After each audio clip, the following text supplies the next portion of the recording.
Hi there, I'm Steve Nygren, founder of Serenbe. You know, for a lot of Americans, life just isn't working the way it should. We're more stressed, anxious, and disconnected than ever. Many people feel left behind by the economy, let down by institutions they once trusted, and overwhelmed by the scale of environmental challenges. Much of this comes down to something simple: where and how we live. When we reinvest in our communities and rethink the way we build and connect with one another, we open the door to healthier, more meaningful lives, not just for ourselves, but for the future generations. That's what my book, Start in Your Own Backyard, Transforming Where You Live with Radical Common Sense, is about. It offers a practical, hopeful roadmap for creating places where people of all ages can thrive, where everyday life is infused with beauty, purpose, and connection. The book is here to spark ideas, offer guidance, and remind you that big change really can start small. Start in Your Own Backyard is available now wherever you buy books. Sometimes the most powerful thing we can do is simply begin right where we are.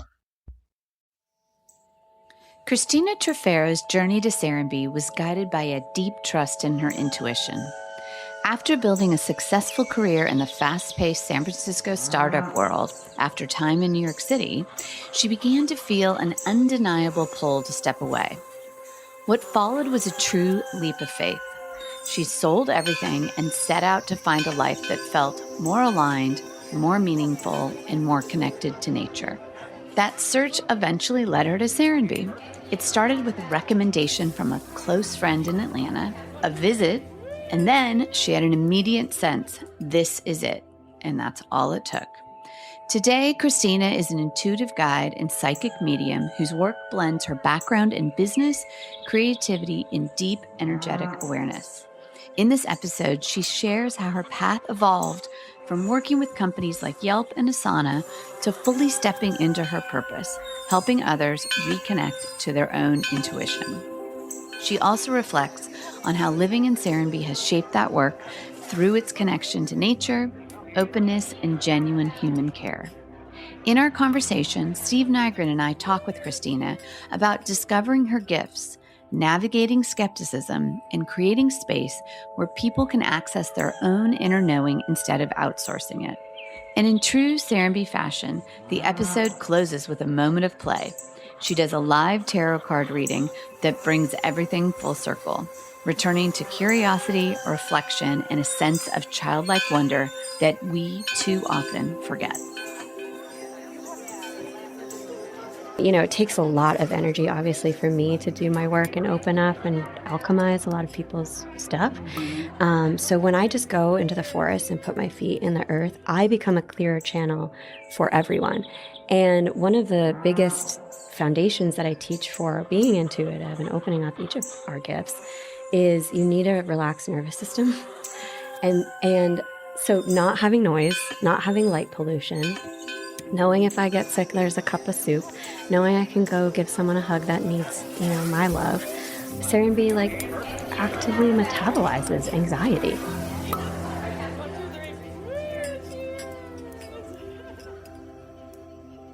Christina, welcome to Serenbe Stories. How are you? Thank you. I'm feeling really good. Good. And feeling my inner child. Oh, but let's look forward to this conversation. I want to learn so much. Okay, good. Well, the first thing we always ask everybody is, what is your Serenbe story? How did you find us? It's a beautiful story of course, intuition. So I lived in San Francisco for 15 years. I had an ocean view, but my career was moving really fast. And one thing I learned from California is the connection between nature and humanity. And I was coming from New York City, so I did not have that experience. But after being there for a long time, I just had this strong sense that I was meant to hibernate and really go quiet and inward and build something more meaningful that was really close to my heart. And so I sold everything. I heard the calling. I sold everything. Now, what year is this? This was 3 years ago. Maybe. Yeah, about 3 years ago. Mm-hmm. And then I solo traveled around the world. I was looking for a new adventure. Okay. And when that kind of was settling down, my best friend who lives in Atlanta, we've actually lived in 4 cities together.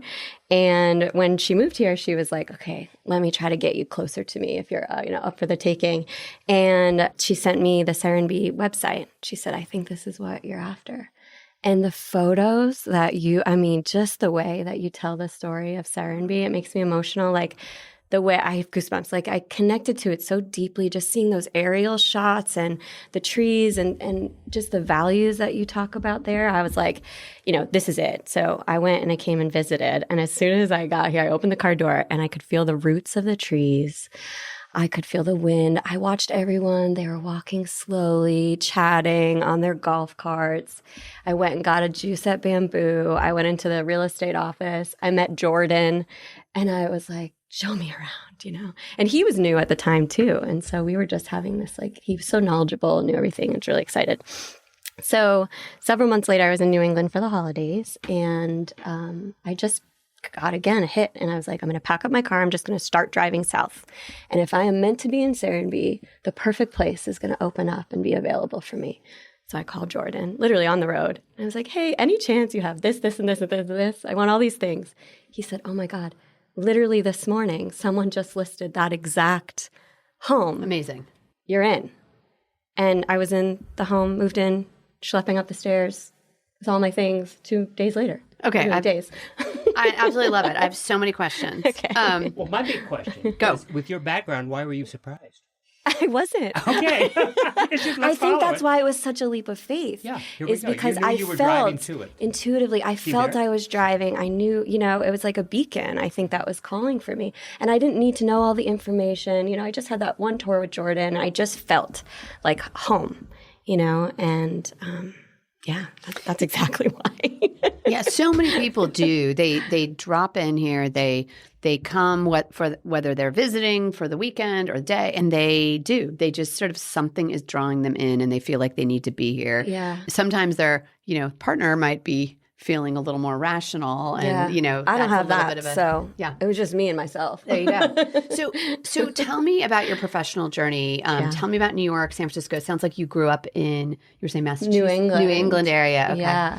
I mean, that was a journey of following my intuition as well. I knew I wanted to live in New York City. And so I went to undergrad and grad school there and stayed for a bit. But then I was like in Central Park, I couldn't breathe in the middle of summer. And I was like, I just need nature and the ocean. And so went to San Francisco, took a big leap of faith, got involved in the entrepreneurial startup world there. And the honest answer, it was not a clean arc. I think from the outset, looking back, it's sort of like, whoa, how did you do all this? And I think you do it scared. And in hindsight, it makes a lot of sense to me, So it was more like fractal pieces starting to come together. And then those turned into like doors. So I was working in an incredible startup world. I chose early stage businesses because I actually could predict their IPO.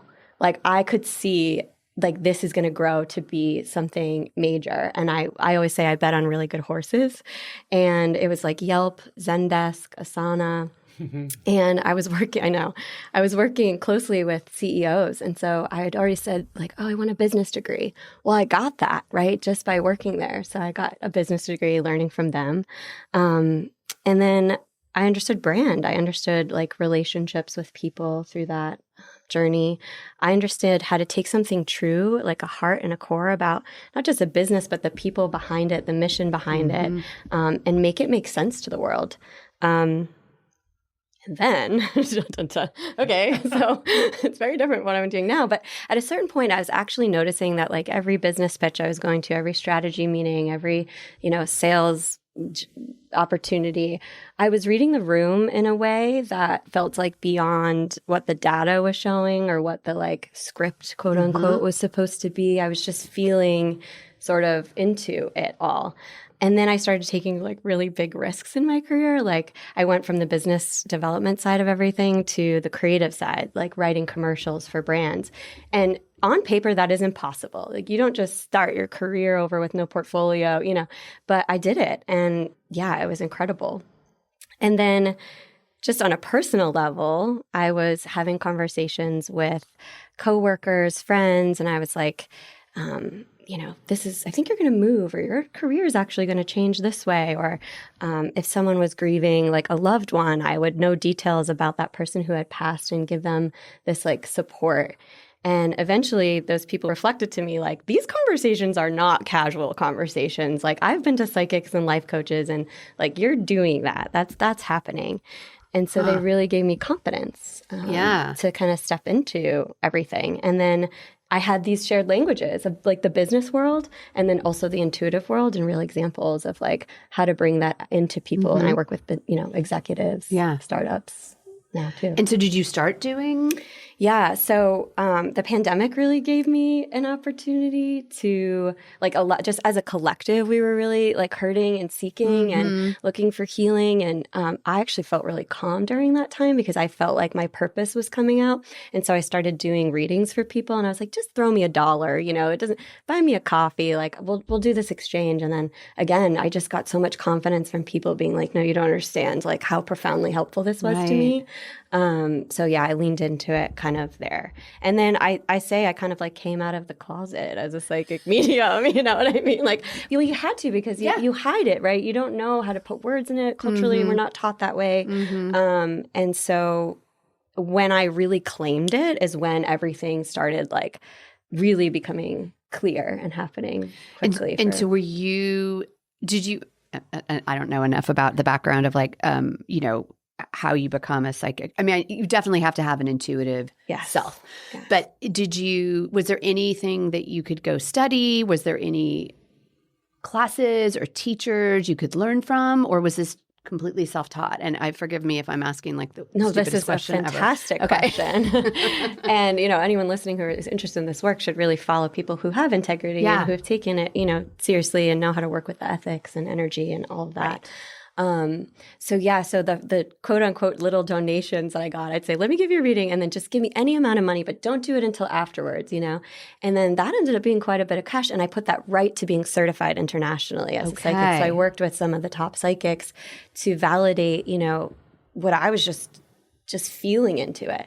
And then all these things that they said, these are things that psychics should do. I'm like, oh my gosh, I'm doing it. Check. Great. This is awesome. So yeah, I did get the training, and that money kind of went right to that. Okay. Which was really nice. And so when you declared yourself, when you came out of the closet, you say, how do you do that? I mean, is that a sign? Hey, I am now. Okay. The neon sign in the window as you're walking down the street.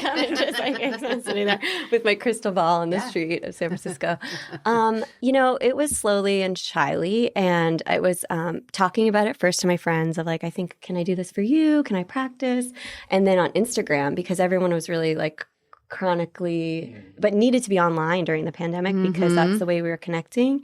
And so I just shared there and with coworkers, and I just it happened slowly but surely, like anything does. Word of mouth, I just let people talk about me behind my back and say nice things. I just let the fire kind of spread. It's amazing how the pandemic, while a lot of people think it's a dark period, it really shined a light on a lot of things like what you were doing, Serenbe. I mean, all these things really changed, and the real estate community as a whole, the very traditional ones, post-pandemic started understanding about people connection, nature connection, and you never heard them talk about that prior. Yes. I mean, that's your intuition, too, to be able to see this and go with it. It's so true. You hear so many people that I've met here of like, I came during the pandemic, and that's the same thing. People were seeking, right? And a lot of things that came through in the readings were seek community, seek nature. You don't have to be in this city. What does a new life look like for you? And so, in a way, I was ushering everyone to Serenbe.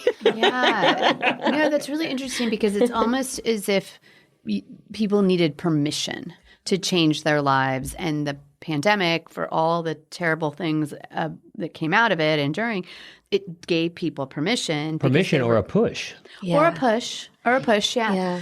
Tell me, as a child, did you have this? I mean, can you reflect now and be like, oh, yeah, I've been doing this, or I always like, was anybody in your family or your life this way? Or tell me a little bit like. Yeah. Oh yeah. It freaked people out, It freaked out my family, teachers, friends.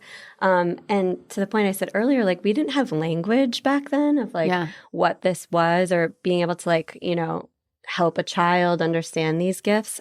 And now we have the telepathy tapes, and it's more in the zeitgeist. Yes. That's a whole other thing. That's a whole other conversation, yeah. But interestingly, like, again, I was really young, and I would know things in school. Like, I'd be able to predict the test, the questions answered, and I would fly through the test because I was like, oh, I already knew what this was going to be, and I have the answers. To the point where teachers like, she couldn't possibly be cheating. She's a good kid, but like, what's going on, you know? It seemed like something else. And so then, you know, I started to understand kind of the way my gifts played out and that kind of structure.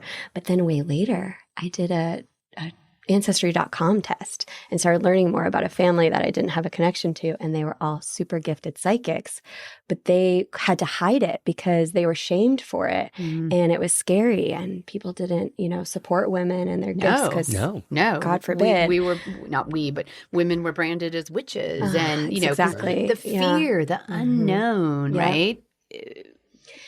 It's, and what was profound for me is that I was in this meditation in Malibu in the shamanic tent, you know, as the woo does. And it was like this beautiful experience. And I had this vision, this spirit guide vision, where that grandmother and great grandmother and that lineage came to me again, who I didn't really know. And they were like, you have this gift, use it. You can use it in a way that we couldn't. We'll help you. Wow. Now, how close? What generation? So it was my grandmother. Your grandmother. Great grandmother. Yeah, it was right there, you know. And did you know that grandmother? No, I mean, I knew She her died when I before was you really were- little. And I didn't grow up with my biological mother. So I was like adopted essentially. So I had to go back and talk to my biological mother and ask her a lot of questions. And it all started coming out. It was like an absolutely crazy, like, parallels of my life of them. And it just really goes to show how much we walk with our lineage and our ancestors, you know? And I'm sure each of you would be able to look at your lineage and go, there were whispers. Yeah. And I meant to walk, you know, this dream. Yeah. Absolutely. Yeah. So great question. Yeah, no. I love it. That's why I often think that, you know, and that's 7 generations.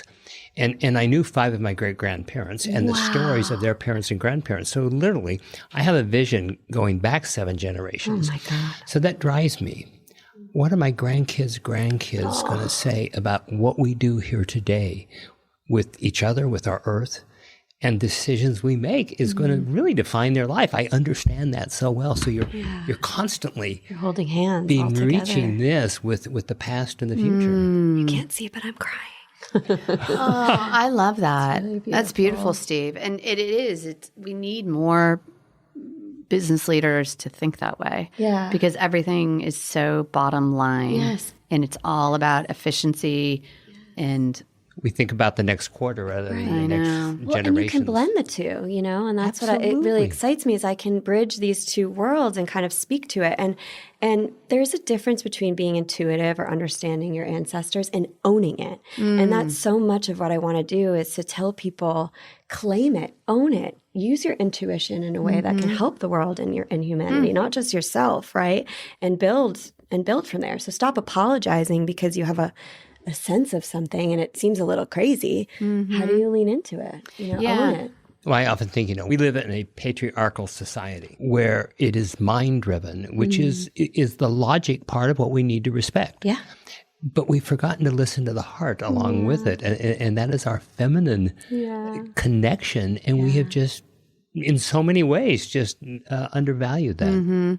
I'm so glad to hear you say that. And I think you're a really good balance of both the masculine and feminine. I use that a lot in my work of where's your divine masculine? What can hold the container? And then where can you be free and be an artist and make, you know, just dream and then have the masculine come in, you know, and this is not gendered, by the way. This is energy. And this is what Serenbe represents. Yeah. And this is what the statue in the wildflower meadow with the man and the woman dancing, but they're based on one foot that comes together. And that is to represent the balance between the masculine and the feminine that's dancing at Serenbe that's making all this happen. How many times am I going to cry? oh, I love it. I just saw that. I just came across that recently. And we have to oil it because it was initially done. Okay, that's a metaphor if I've ever heard. Well, you initially touched it and it spun.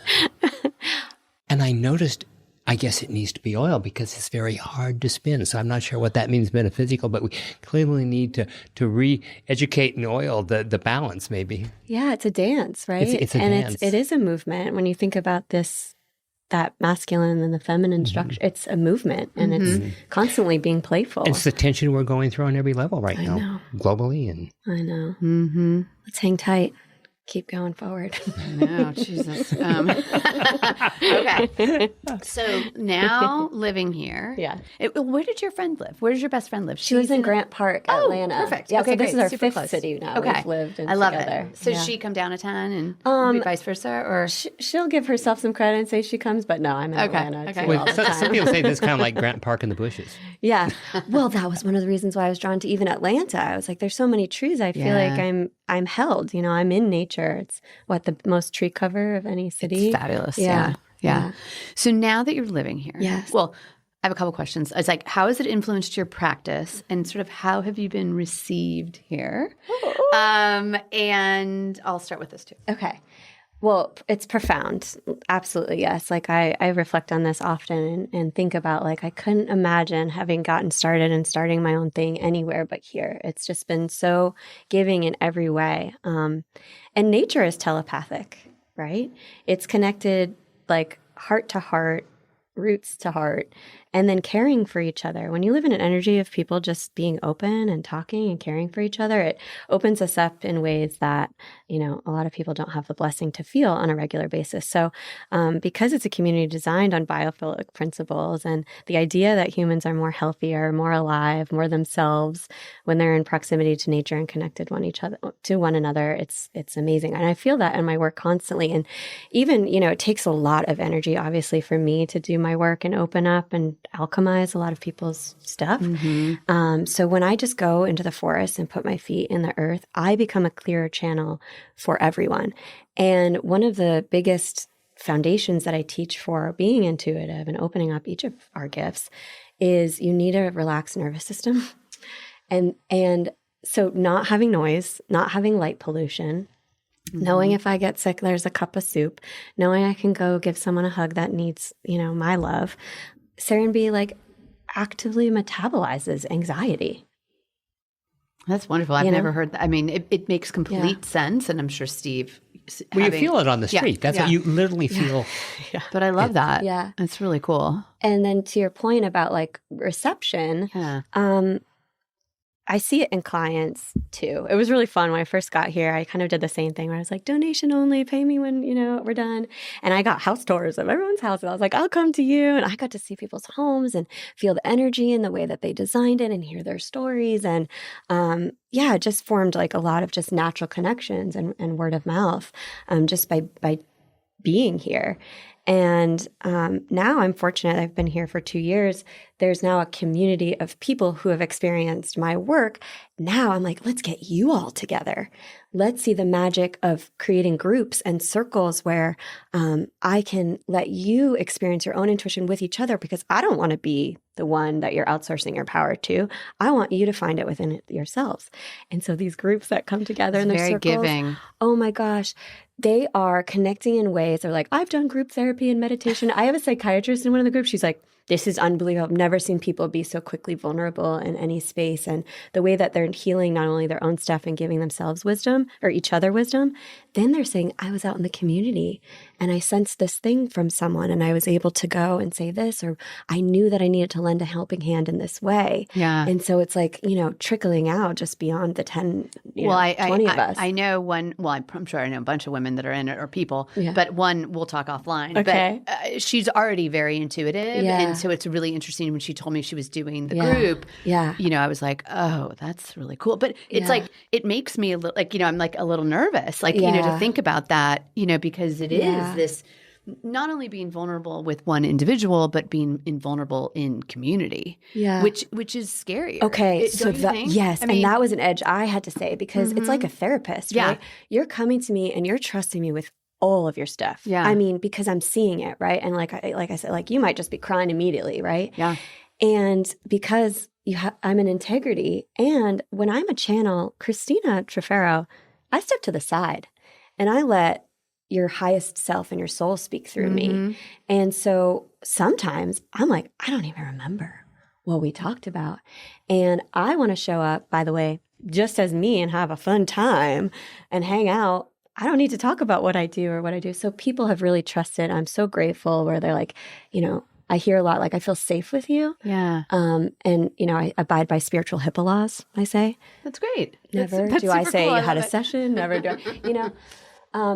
And yeah, one of the challenges I would say is, you know, the South, I didn't realize there would be a lot of like religious stories that people had about what it's like to channel spirits or work with the dead or work with psychic abilities. So there was some like fear or hesitation to kind of work with and like hold space for. And that's been really interesting because now I work with people with all like religious backgrounds and things. Yeah. And I'm obviously such a spiritual person. I'm like, it's all. Well, that's interesting. So having grown up in California, but in a more conservative town, but then, you know, lived in San Francisco, there is a tendency to be more receptive. Like California is sort of like, you know, and people, there's a cliche because of it's true, you know. And so that must have been interesting. Yeah. But I wonder if your business background and creative background, in a sense, give you credibility in the South.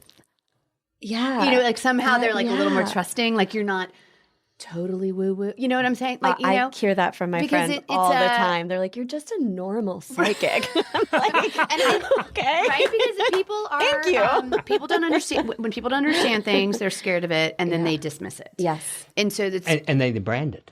Yeah. It's something that's negative. Yeah. A negative brand word. Yeah.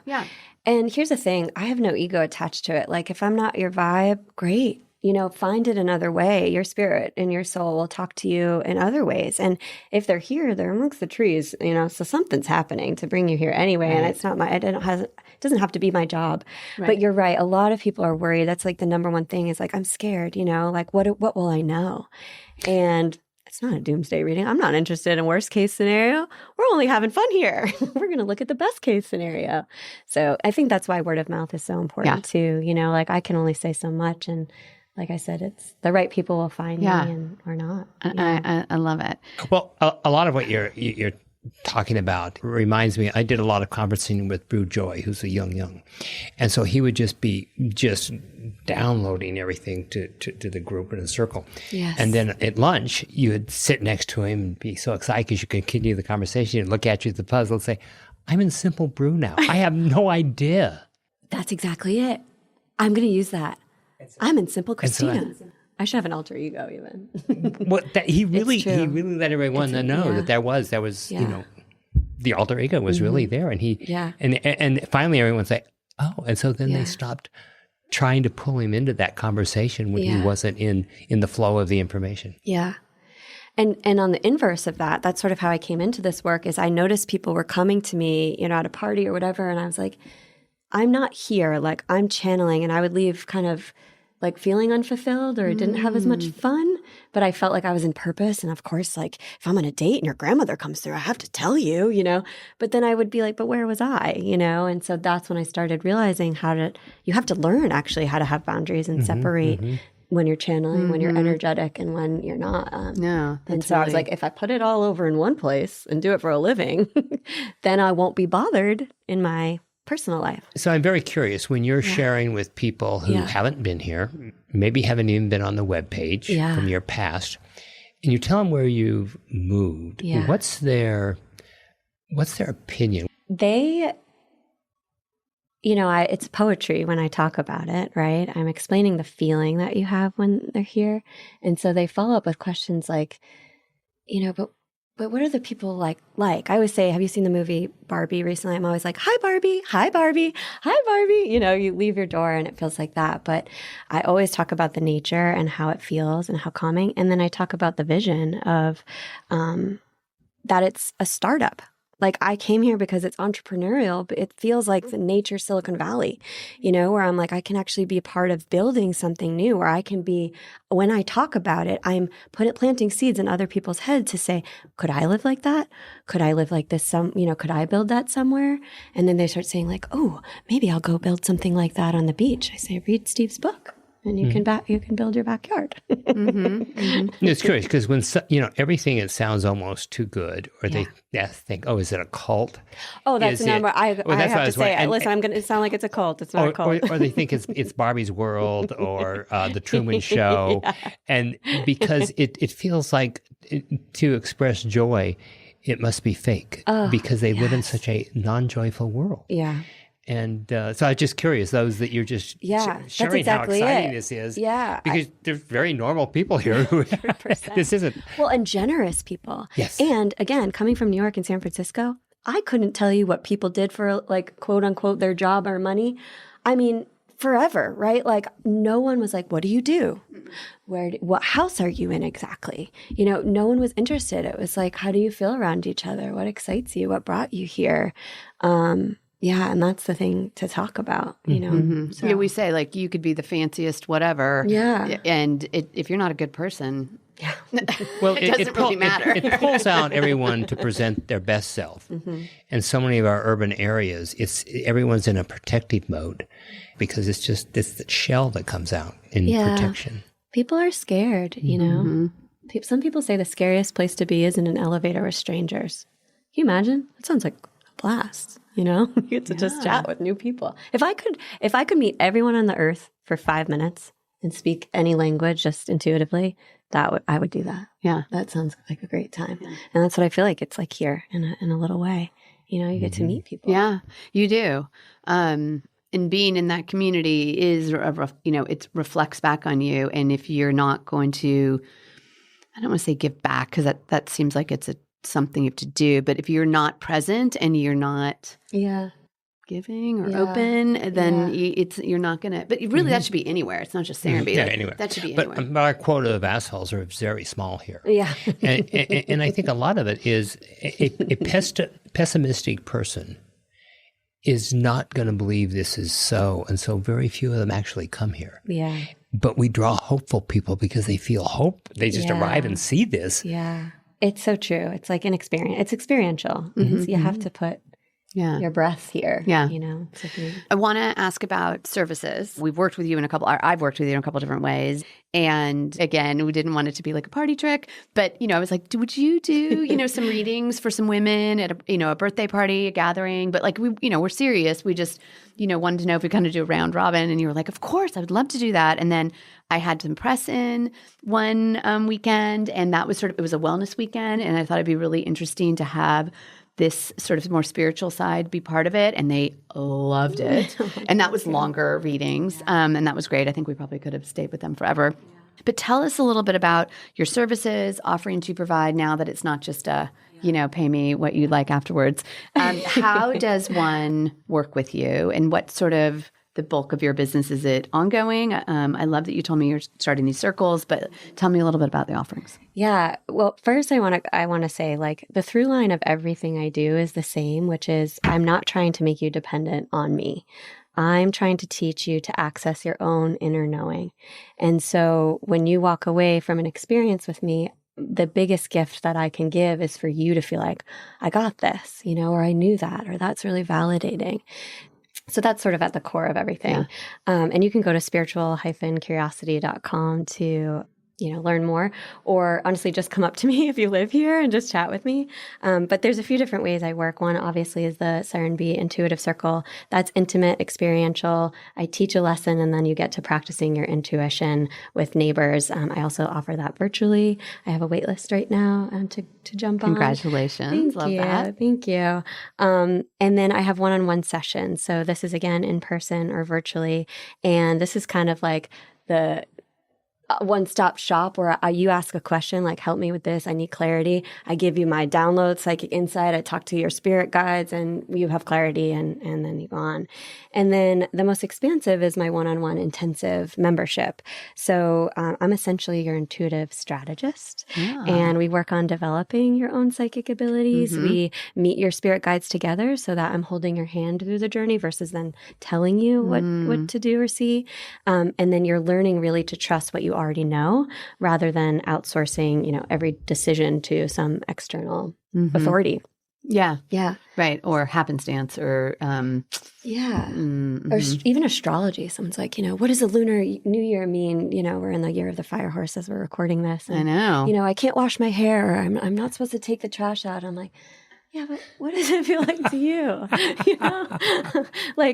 People are so desperate for that linear answer, and I just want to reflect it back and be a mirror back to you, and you know yourself more than anything. So that's really the magic. And that's why over time, when I work with people over time, it's just miracles after miracles. And sure, I can predict this is the date you're probably going to leave your job, but you're about to leave your job anyway. So this isn't going to be scary information. Right. It's going to be like, okay, now we have a plan. Well, and it seems like it's almost like you're balancing between, and you can push back if you don't like any of this, but it's like, it's like a life coach and a therapist. And I wrote down intuitive strategist. I really like that because that is what people are looking for, right? In Brew or in a therapist or a life coach, you're looking for somebody to channel your best self or your future maybe, right? And so tell me that's what you think about that. I only come to how to explain myself based on what other people tell me their experiences of me. So someone said, you're like my intuitive strategist. I love that. Like, that's great.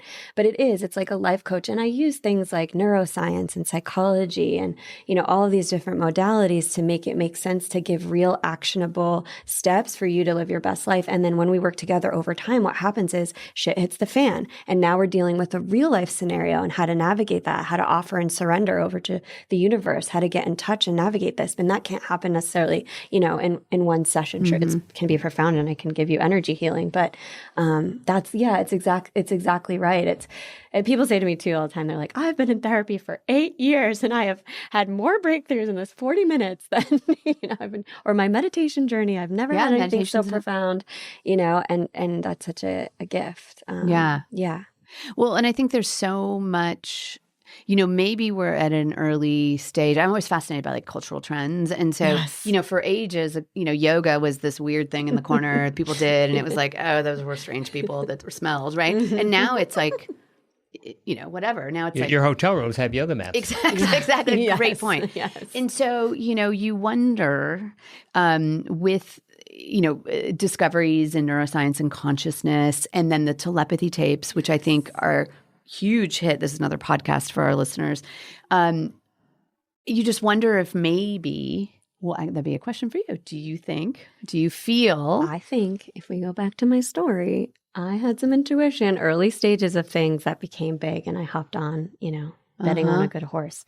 So I had this faith that, yes, I'm a weirdo right now, but maybe you're going to start to be curious about this later.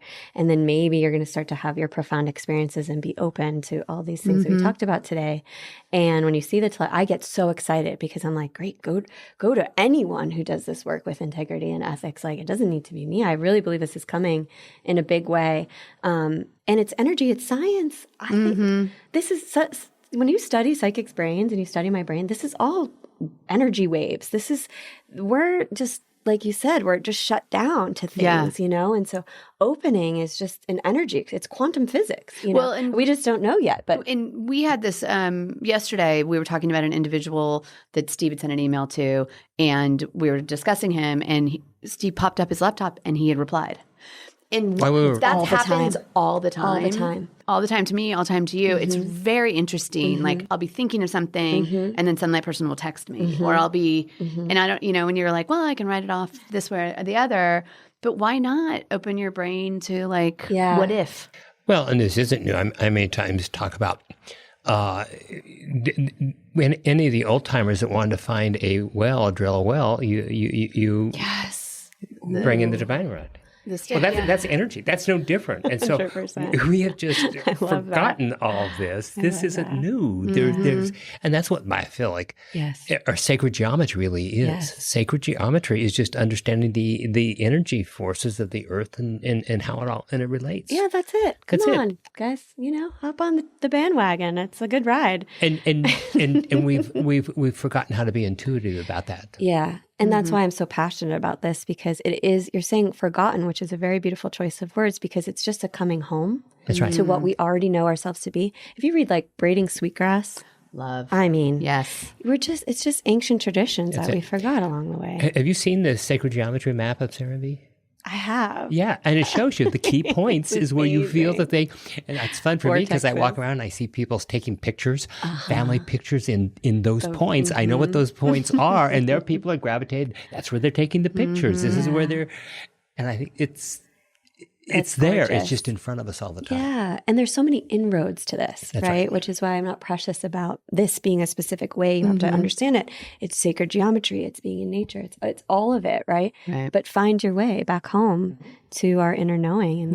And then we're deeper in community and, So one of the things we wanted to do before we wrapped up and we're getting close on time is we thought it would be kind of fun. Yeah. And if everybody's open to it, is we would do a quick maybe tarot pull, or you had suggested maybe we ask a question. So you guide us. Yes. Wait, here, I've got one question before. We were talking about that, how it's coming mainstream. So how soon do you think we're going to see a deck of tarot cards next to the Bible in the hotel room drawer? I predict maybe not in my lifetime everywhere. But it's already happening in Bali and, all these places. But, I'm down to put it, wherever in Serenbe you want. All right, Steve, you're going to put it in the hotel room, in the drawer of the hotel room? Let me ask you, But that's where's the real sign. where's your We're edge? thinking about the yoga mats arriving. Yes. That we never imagined that. Yeah. And that will be a sign that, Yeah. I think but to your point, which is the question behind your question, is like, when will people start to really understand their energy, and humanity? And that's coming a lot faster, especially in the face of AI, because we're confronting the difference of how do you know this is a robot or a person? And in order to identify I'm a person, you have to be authentic and you have to have real connection, because there's no way that, AI can ever duplicate that. So I think that's coming real fast. I think we're preparing this too, because my generation, a lot of them can't imagine what the younger people are putting out. Yeah. It's people, they guarded a lot of things that the young people, this is my life. Yeah. And we're preparing that we can read each other's minds and energy fields. Yes. In a loving way, not in a gotcha way. Right. But I think the gotcha way is our avenue into that. Yeah. We could. Okay, when's our next session? I literally am writing down like 4 other things, and I'm like, wait a minute, what about this? What about this? Okay, back to where you. No, yeah. So I don't know if we want to pull a card. Yeah, we certainly can. You can also just ask me a question without the we tarot can do deck, both. but the tarot decks both. can be fun. Yeah. But before we pull, I think of tarot less as like fortune-telling party trick and more of like that mirror reflecting back to you. So they're just meeting you where you're at and reflecting something true. So whatever comes up, there is no bad card and there's just information. Right. Do you want to start, Steve? Sure. And ASMR shuffling.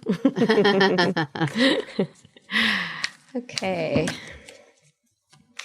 So go ahead and ask your question and then tell me what card you want me to stop on. Well, I'm curious when we look at what you do. So what advice does my future self have for me to guide me through today? I love that. The future self is one of the most tried and true spirit guides that we all have. Okay, so tell me when to stop shuffling. Oh, tell you? Yep. Okay. Can you feel it? Sure, I can There do it that is. too. I can see it right there. Great. I can feel it. Okay, You're about great. there, right? Uh-huh. Page of Wands. Are you familiar with the tarot deck? Do you know kind of how it works? A little bit, yeah. Okay. You're going to laugh so much. This is childlike enthusiasm. And we were talking off mic about this. So this is all about fresh inspiration, enthusiasm, childlike wonder. And it's a dreamer. And it talks about like approaching new ideas with a sense of playfulness, unbridled creativity, and childlike wonder. So the way into your future self is exactly what you've been talking about, which is looking back at your childhood and looking back at children and understanding from there where to get creative inspiration. So, I mean, unbelievable. That's what I mean. This should never tell us something new in a sense. Like, this is your knowing. This is your purpose. It's a reconfirmation. Yeah. I mean, come on. That's incredible. That's wildly. And it says it does have a little bit of like a tip, which is that you also want to ground this like dreamer mentality, this childlike spark into reality. So I really recommend doing these grounding exercises intentionally as much as you can, and then letting your heart soar into the future. Good things. That's good. Yeah. Like it. You're going to live a long life. I'll tell you that. Good. You got beyond a lot of legacy too. Stuff to do still, yeah. Okay. It's so true in so many ways. Okay. How does that feel? Oh, I mean, it's just reconfirmation. Exactly. There's no, Yeah. and just what we were talking about. Yeah. I mean, there's two big things. One is playfully talking about the future, but there's reality, and Yes. this is where Yes. we're not going to be we're not going to be transporting ourselves in these big vehicles and all that. And so it's been playing with people, and then AI is helping me let everybody see it. Yeah.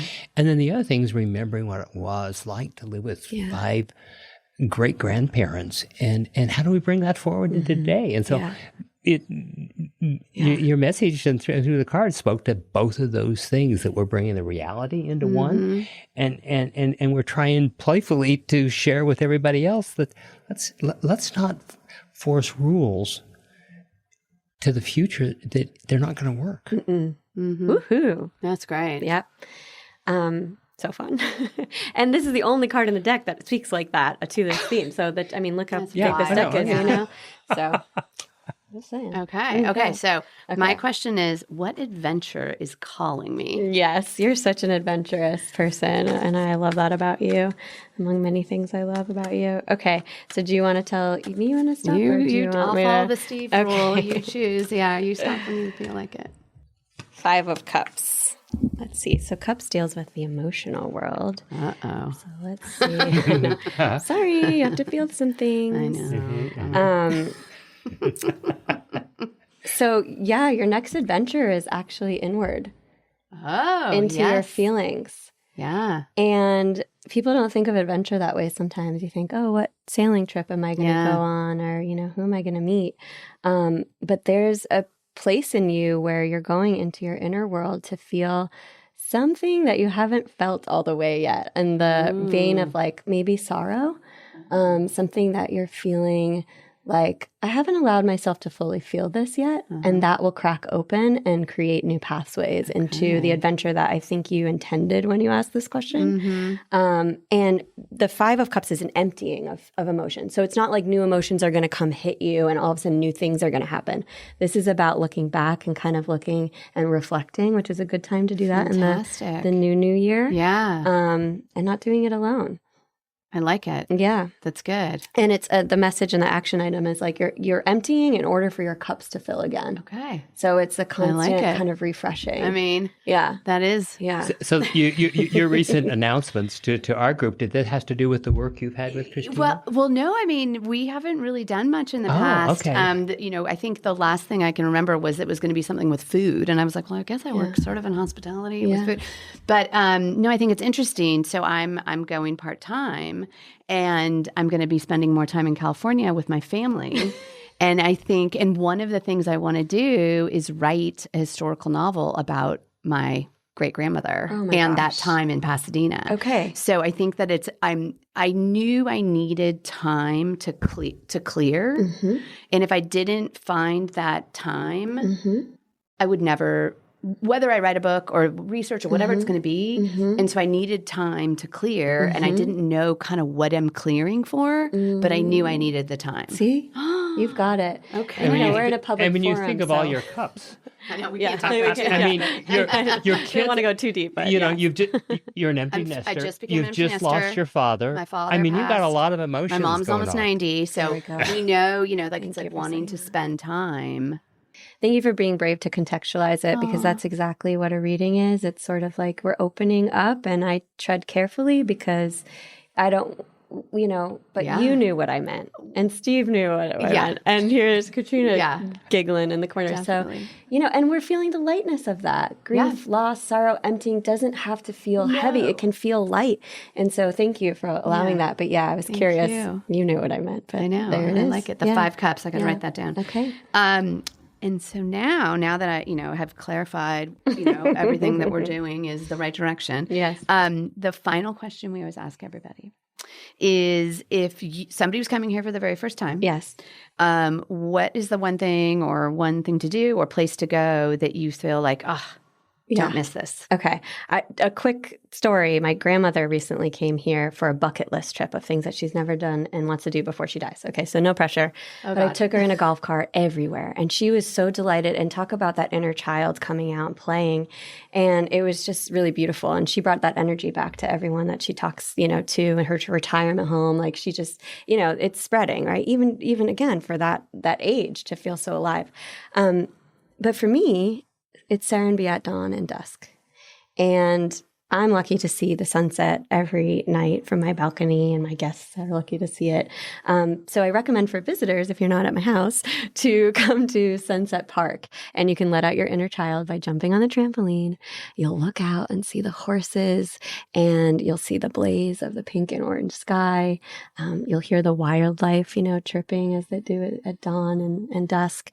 And you'll smell the day fading. And I recommend you say hi to someone. Push yourself. Just say hi to someone passing by, because they'll be so happy to chat. And then you'll feel your heart expand because you had a human connection that day with someone you might not have met. Love that. That's lovely. Did you take your grandmother out to the trampoline? I did. She watched me jump. One of my favorite stories is this was someone at the inn, and she stopped me and she said, "I have had the best time." I said, "What made it so good?" And she was in her mid-80s, and she said, "I've always wanted to be on a trampoline, but I could never crawl up on it." And your in-ground trampoline, it was one at the inn. She said, "My grandkids held my hands, and I tiptoed out and sat down, and they jumped around me." And she said, "It just raised my spirits. I've never had anything so wonderful." Talk about the inner child. That was reminding me where you. Yeah. There's nothing I have to add to that, Steve. That's beautiful. Thank you so much for being with us, Christina. We could do it. We could create a whole podcast around it. And now I'm ready for your book. Okay. Yeah. I have written an oracle deck. And it's a daily meditation, tiny meditations that you can do. And, amazing. Look at these topics that we've talked about today. And I hope to be in Hills and Hamlet bookstore one day. Perfect. And that's coming out soon. So. And did you talk about when the book comes out? Was I dreaming? Did you say the book's coming out? The Oracle deck? The Oracle deck, but not a book. So I've written and published something. So the book's next. Okay. That was Monica's Gotcha. psychic abilities. Yeah. Yeah. See you there? Okay. Thank you. Thank you.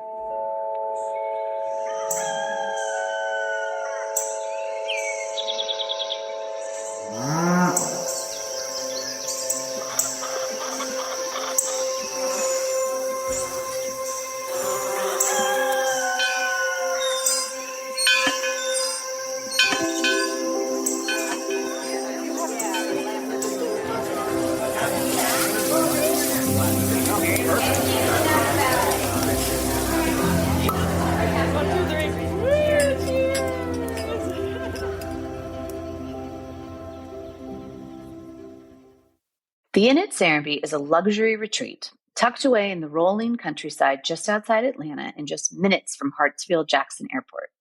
With over 1,000 acres to explore, you'll find preserved forests, a wildflower meadow, and over 15 miles of scenic hiking trails. Whether you're exploring the animal village, lounging by the pool, or enjoying a fresh farm-to-table meal, there's no shortage of ways to unwind at the Inn at Serenbe. Use code Serenbe Stories when you book online or over the phone and receive 10% off your next stay. The Inn at Serenbe offers endless ways to connect with nature and create unforgettable memories, so book today.